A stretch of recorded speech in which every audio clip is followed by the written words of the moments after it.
What's up, everybody? Dan Greer, Eclipse DOT, coming at you today to chat all about vehicle maintenance audits.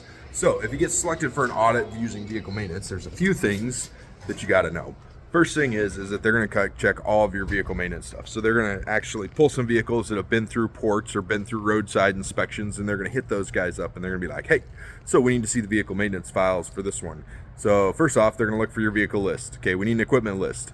What is it? Do you have the right stuff on the equipment list? Do you have the tire size on it? Or are you just like all willy-nilly, just, oh yeah, this is my equipment, and you wrote it out on a napkin?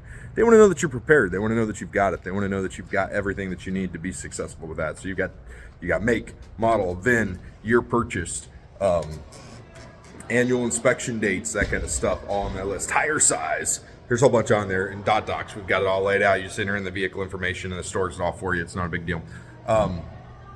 But so that's kind of what they're after there, is that. Now, after the vehicle list, they're going to be looking for a systematic maintenance process. Do you have a systematic maintenance process actually in writing for what you're doing for the vehicle when you're doing it? And my recommendation for this is to turn your vehicles into classes. Class 1, Class 2, Class 3, and then like medium, light, heavy duty vehicles, and then create service plans for those. So like I'm going to service all of my light duty vehicles, pickups at 7,500 miles or whatever. And this is what the service includes. And at 50,000 miles, I'm going to do this, and I'm going to do this at this many miles. And just kind of have that written out. That's a systematic maintenance plan. It's something you do that's written out, okay? Next thing they're going to do is they're going to ask for vehicle inspection reports for the vehicles that they choose. They're going to be like, hey, we need your DVIRs, daily vehicle inspection reports. So once you give them, they're going to require those for the last 6 months, 90 days of those. And so you've got to give them 90 days worth of vehicle inspection reports. Now, because of the Paper Reduction Act, you actually only have to keep the bad ones. You don't have to keep the good ones, which is great. But also, if the bad ones aren't filled out right and you don't keep any of the good ones, then guess what happens? You've just lowered your odds of success, because they're going to do a percentage. It's a certain percentage of them that have to be done correctly. And so if you have them all done incorrectly and they're all bad ones, then that's a problem, right? Okay. Now, the other thing that you got to keep in mind when they go through this is, so we've talked about DVIRs, right? And we can get into what DVIRs are required to be. Like if there's a problem with them, they require special things to be done to them if anything's marked on that DVIR as an issue. They're looking for systematic maintenance process, and making sure you have a process for what you're doing and how you're doing it, okay?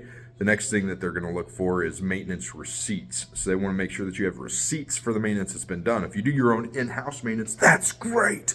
But guess what? That in-house maintenance means that you have to have receipts for each of those repairs, and you should probably have a work order for those repairs as well. And what I mean by work order for those repairs is that you should have something in writing that says this is what was done to this vehicle on this date, and these are the parts that were put on it, and this is the person that did the maintenance. That's a work order, okay? Then you gotta have receipts for the parts that you bought. I know, crazy.